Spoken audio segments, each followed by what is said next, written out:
which, given the history of the last 2 years, is itself a fairly big assumption to make. I think the glide path is achievable simply because the government has, in fact, built itself.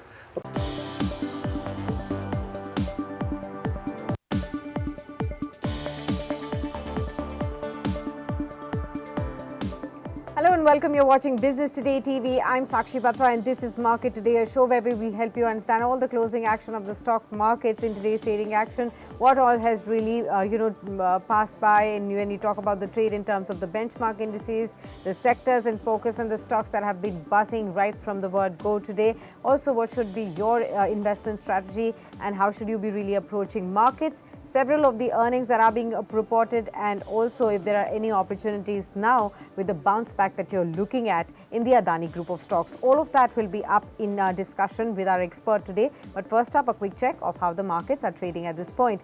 116 points down for the Sensex, 60,390 as the current level. 17,745 for the Nifty as well. It's just about down 20 odd points. So the markets have largely flattened out and have recovered from the lowest point of the day. You can actually see a sharp recovery coming in on the Nifty bank front, which has really pulled up the markets from its lowest point. And apart from that, some gains coming in on the pharma pack as well. Financial services up in the green, private banks doing well. Realty space has been doing well, defying the trend overall right from the word go. That has picked up pace as well, 0.8% of an uptick for that one. But there are some stocks and sectors that still remain under pressure, including stocks from the FMCG basket, IT stocks and the metals pack that are still weak in trade, and the auto space that has been dragging the most, in fact 0.8% down in trade as well. The market breadth looks divided at this point, with 26 declines to 24 advances as far as the Nifty 50 stocks are concerned. In terms of the broader markets, also lackluster performance for that one, with more declines coming in on the small cap pack, 0.7% of a cut. Mid caps are absolutely flat right now, and so when you talk about the India VIX, that's at 13.9, down about 4.8 odd percent as well. In terms of the top losers and the gainers today, let's look at the top losers first. Tata Steel under pressure after those earnings and a big negative surprise on the losses front. Hindalco also continues to trade weak with 4.2% of a cut, of course, after that novelist results have come out and disappointed the street estimates. Now, ITC is under pressure, 2.6% of a cut can be seen for this one. Sun Pharma, the other major, that's down by 1.5%, and Maruti Suzuki, that's slipping away at 1.4% odd. But what's really performing today? Well, it's the Adani Group stocks that have bounced back after these 7-8 days of continuous decline. Adani Enterprises, in fact, right now trading with about 15% odd kind of gains, but we did see that upper circuit really coming about. And apart from that, we also saw Adani Ports inching up higher today, still up about 1.3%, but in the morning trade it was really up about 9% odd as well, and about 50% up in the last 3 odd trading session. Kotak Mahindra Bank, IndusInd Bank from the banks really supporting this kind of a sharp recovery that you've seen in the markets. Time now to welcome our guest for the day. Abhishek Basumallick joins in, founder of Intelsense Capital. Welcome, Abhishek, and thank you so much for taking the time out for this discussion. Well, first up, I want to take your comment on the bounce back that we've seen in the Adani group of stocks. What do you make of this bounce back? What is this on account of? And do we really expect this rally to sustain, or is this just like a bounce and should not be taken too seriously? So, first of all, thanks for having me on your show. I think it's very difficult to say why it has bounced back. I think sentimentally it fell a lot because of the events, and now it's more of a sort of counter rally that is happening. Part of it is on account of the fact that people have understood probably that there's no immediate concern in terms of whether it's repaying of debt, or there's no immediate concern as such. So that's something which is sort of giving a relief. And then paying back and unpledging of the shares that happened yesterday, that Sure. again is a sentiment booster. So these are things which have happened, I think, which is helping the stocks. But it's more of you know with the pendulum swings happening on a very shorter period. So it falls a lot, then it moves up, and these kinds of things will happen, and it will keep happening. You can't Right. for sure say that the bottom has been made, but probably we are going to see more volatility in all of So these names. would you really say that it will be too early to really catch this bounce and go all in and buy this bounce and in anticipation of recovery coming away? So again, I mean, it depends on what kind of an investor slash trader you are. If you are a trader, you can play these very short term bounces. If you're an investor, you are probably better off staying on the sidelines, seeing how things play out.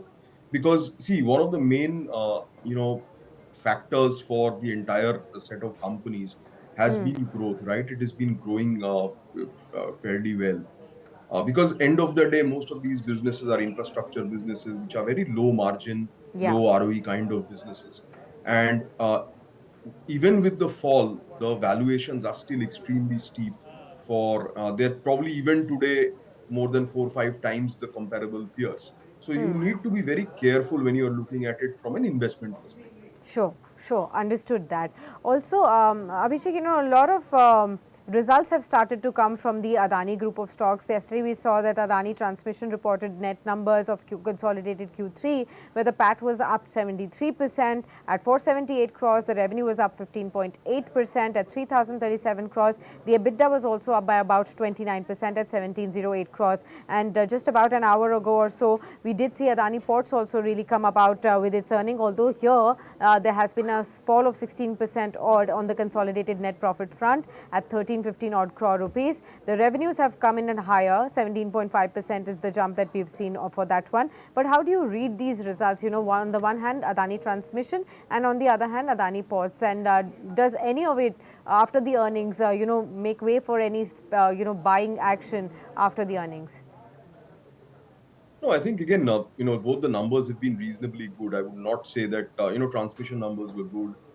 Even ports, I would not say that they were bad numbers, even though it's slightly off color. But uh, they are okay. But the problem was never the numbers. The problem was always with the valuations, Yeah. right? And even today, the valuations, seem steep. Adani Ports is probably the only one where valuations are, sort of in line with what their peers are. But I would still, be a little bit more circumspect, because you want to be a little bit more clear in terms of what is going to happen in terms of the overall group structure, their debt structure, and so on and so forth. Absolutely. No, Abhishek, also wanted to take your view. Three more earnings is what we are awaiting from the Adani basket today. One is Adani Green that will be reporting its earnings. Also, we have Ambuja Cements that will be coming out with its earnings. Now, MK Global preview says that the net profit is seen around 287 odd crore rupees right here. The EBITDA is seen at 515 crores odd, and the margins at 13.4% for this one. Apart from this, we are also looking at NDTV to be reporting its earnings as well. Anything from this basket where you have high expectations of good earnings coming? Not high expectations, but I think Ambuja should report good numbers. Uh, Adani Green, again, too much of debt, or too high valuations. So not really looking at from an investment perspective. Ambuja looks to be something where I'll be more inclined to see how the results come through. Okay, okay, okay. We'll keep an eye out on all these earnings as well and take your views, once the earnings also come out as well. But for now, you're looking at Ambuja Cement as a potential good earnings really coming about in Q3. But, whole host of other earnings are also taking a lot of, limelight today, especially when we talk about the metals pack and some of the big names here. Tata Steel, for example, Hindalco, for example, they have seen a sharp beating today after the earnings, especially on the surprise that they've given on the net loss front on the Tata Steel front. Also, weak earnings coming in from Novelis that has hit the sentiment on Hindalco. How are you looking at these top metal names? And after the earnings, what would you suggest the investors to do? Yeah, so I think Tata Steel was actually pretty bad set of numbers yesterday, and same, I mean, for Hindalco also. I think aluminum prices and probably steel prices also have cooled off a little bit. So again, I would probably stay a little bit away. I in general, stay away from purely playing these metal names. The better way to play, the steel cycle or aluminum is through the ancillaries, if I may call them. So suppliers to steel companies and so on and so forth. So though they are better ways to play the metal theme. Okay, one more stock I want to take your view, and that is Paytm. After the earnings, though, it has turned EBITDA positive ahead of its own expectations as well. How are you reading through the numbers here, and does it show any kind of a promise after the well destruction that we've seen for Paytm and for investors in 2022? Does this early indication of things coming back on track give you the enough promise that this stock is something that one can now look at as a promising buy for the long term? We'll have to, closely watch out because this is probably the first time that they are turning around the profit. We'll have to see if this is sustained. Because for me, honestly speaking, I don't really understand, uh, what Paytm is really trying to do. I mean, they are in too many things, not a market leader in any one of the verticals, practically, where they make money, right? I mean, they may really be doing well in the UPI space, but they're not making money in UPI. And they're not really,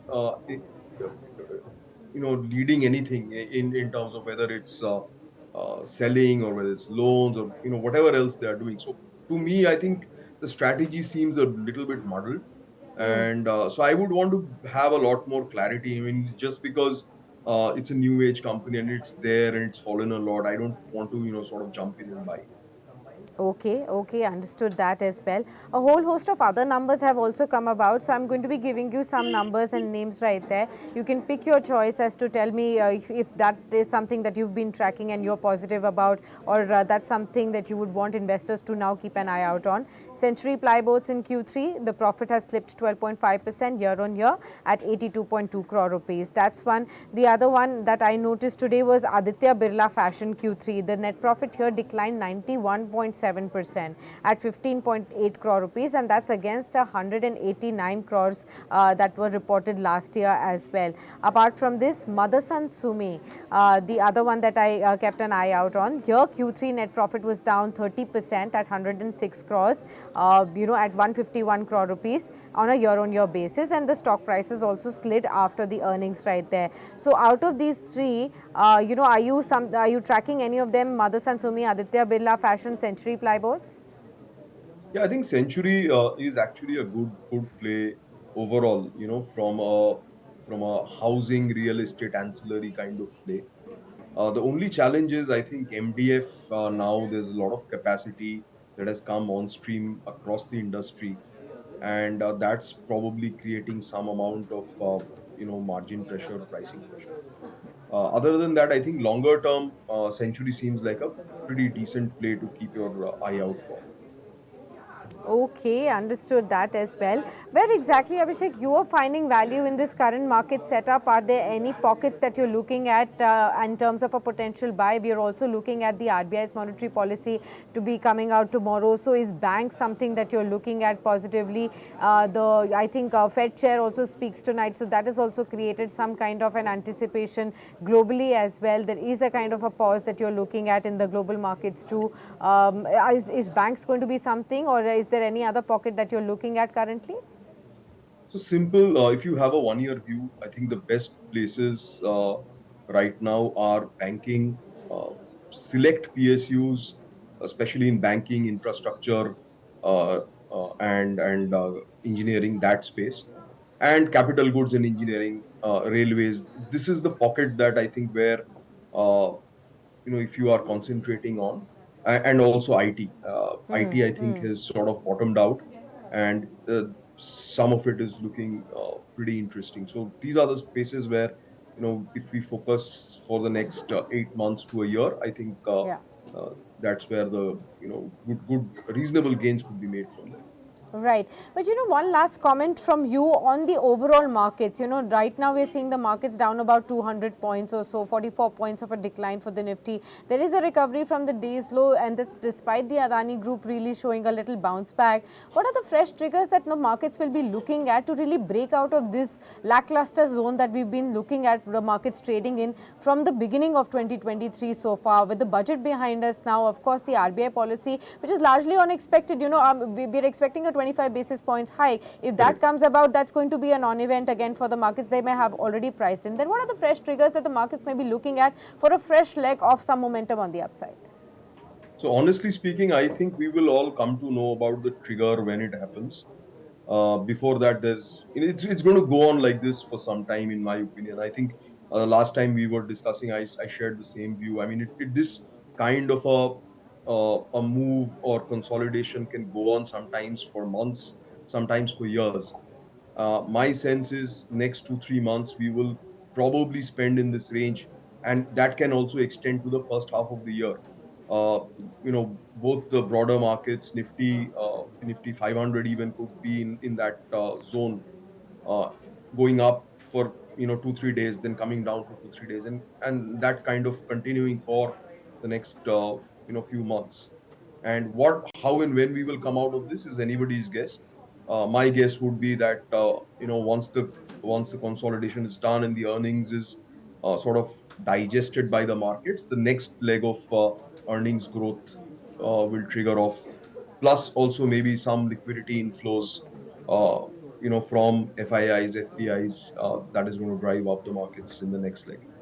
Sure, noted that. Well, thank you so much, Abhishek, for being with us on this show and sharing with us all those insights on several pockets that we have discussed on the overall markets, also helping our viewers really understand what is the way, the best way to approach the markets as we speak right now, and right ahead of the big RBI's monetary policy review meeting as well, that will tell us as to which is the way in which the RBI is moving forward in terms of the rates as well. With that, we'll come to an end of this show, but we'll quickly look at how the markets are going to be closing today. We're just about 10-12 minutes away from the closing action, about 219 points lower for the Sensex. The Nifty also down about 0.27% in trade, 17,717, about 50 odd points lower in trade. With that, we wrap up. Many thanks for tuning in, but do stay tuned on to Business Today TV to catch all the updates from the world of stock markets and business news as well. And also don't forget to subscribe to this channel and stick with us via our other social media platforms. That's Facebook, Twitter, LinkedIn and Instagram. Many thanks.